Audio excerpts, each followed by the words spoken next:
सुनले बाणी की जे तथागत के शरण में जाला, बुद्ध धम्म संघ के शरण में जाला, उनकरे मन से जवन बाकी आडंबर पाखंड अंधविश्वास दूर हो जाला। नाते सैया तू हूँ जवन बाकी सगरो देश पाप पाखंड अंधविश्वास जवन कुछ बा, जवन गलत रास्ता बा के छोड़ा, आ तू हूँ जवन बाकी सही रास्ता पे चला।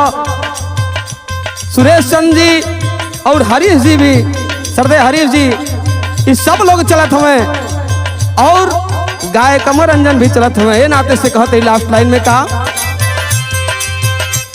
अरे सुनीला की बुद्ध के शरण में जे जाला,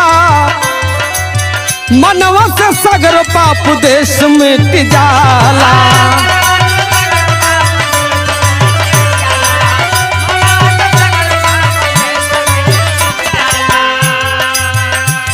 अरे सुनीला की बुद्ध के शरण में जे जाला, मनवा से सगरो पाखंड मिट जाला।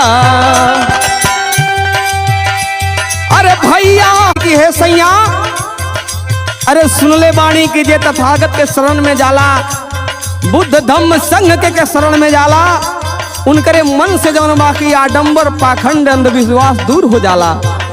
नाते सैया तू हूँ जवन बाकी सगरो देश पाप पाखंड अंधविश्वास जवन कुछ बा, जवन गलत रास्ता बा के छोड़ा, आ तू हूँ जवन बाकी सही रास्ता पे चला। सुरेश चंद जी और हरीश जी भी, सरदे हरीश जी, ये सब लोग चलत हमें और गाय कमर रंजन भी चलत हमें। ये नाते से कहते लास्ट लाइन में कहा, अरे सुनीला की बुद्ध के शरण में जे जाला, मनवा से सगर पाप देश मिट जाला।